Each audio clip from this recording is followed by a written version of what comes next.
Doctor साहबको यहाँ अब अफ्थेल्मोलोजी भन्ने चाहिँ आइजको लागि छ, यो चाहिँ स्पेसलिस्ट भनेर भनिन्छ अहिले। हजुर सर। अब गान्तोकमा पनि यस्तो इक्विपमेन्ट्सहरू छैन जतिको नाम्चीमा छ। अहिले गान्तोकबाट नि यिनै नाम्चीमै रेफर गरिन्छ। तपाईँ ट्रिटमेन्ट गर्दा के असुविधाहरू छ, के सर्टकमिङ्सहरू छ, तपाईँको के भन्नुहुन्छ यसमा? सर एक्चुअली हाम्रो यो जुन चाहिँ नयाँ हस्पिटल बनेको छौँ नाम्चीमा, अब गभर्मेन्टले त धेरैवटा मसिन्सहरू चाहिँ हामीलाई प्रोभाइड गरेको छ। अनि यो थुप्रो मसिन्स भएकोले गर्दाखेरि चाहिँ के हुन्छ भन्दाखेरि यसलाई चाहिँ अहिले त अब चलाउने मान्छे चाहिँ कम्ती, अब स्टाफ म्यान पावर चाहिँ एकदमै कम्तीमा भइरहेको छ। हामीलाई जो हाम्रो स्टाफहरू यहाँ थियो उनीहरूलाई चाहिँ फेरि ट्रान्सफर गरेर अहिले अरू जग्गा लगेको छ। त्यसले गर्दाखेरि already we have talk to the state programme officer र उहाँहरूले पनि फाइल चाहिँ मुभ अन गर्नु भइसकेको छ।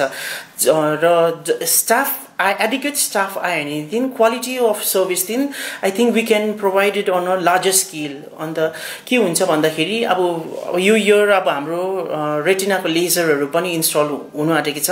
अब मसिन अलरेडी आइसकेको छ भन्दैछ। त्यसले गर्दाखेरि के हुन्छ भन्दाखेरि ट्युजडे र थर्सडे दिन हामी दिन ओटी गर्दैछौँ र ओटी गर्दैछौँ र अरू दिनमा दिन अब त्यो दिन हामीले मिलाएर मन्डे वेडनेसडे फ्राइडेज दिन हाम्रो ओपिडी डेज हो र यही ओपिडी र ओटी डेजलाई नै मिलाएर दिन हामीले अब जस्तो यो भिजुअल फिल्ड भयो, ओसिटी भयो, फन्डस फोटोग्राफी भयो, एफएफए भयो, यो अर्को एउटा अलादिन भन्ने मसिन छ जसबाट हामीले कर्नियल टोपोग्राफी गर्न सक्छौँ, कर्नियल थिकनेसहरू हेर्न सक्छौँ र थुप्रो प्रकारको बिमारीहरू दिन हामीले यहीँनिर दिन अब विदिन आवर स्टेट दिन फर्स्ट लाइन अफ ट्रिटमेन्ट दिन हामी दिन सक्छौँ।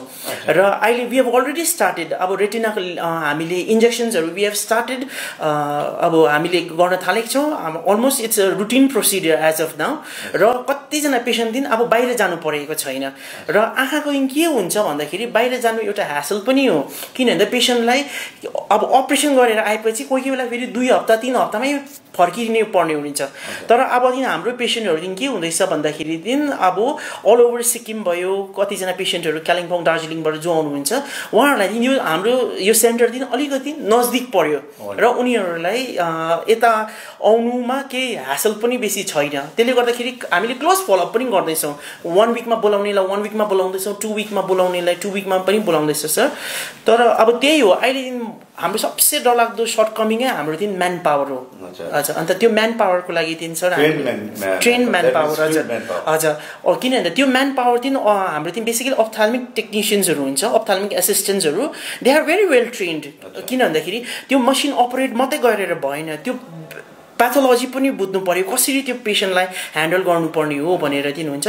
र अप्थाल्मिक ब्याकग्राउन्ड भएको यो ट्रेन म्यान पावर दिन हामीलाई एकदमै अहिले जरुरत छ सर।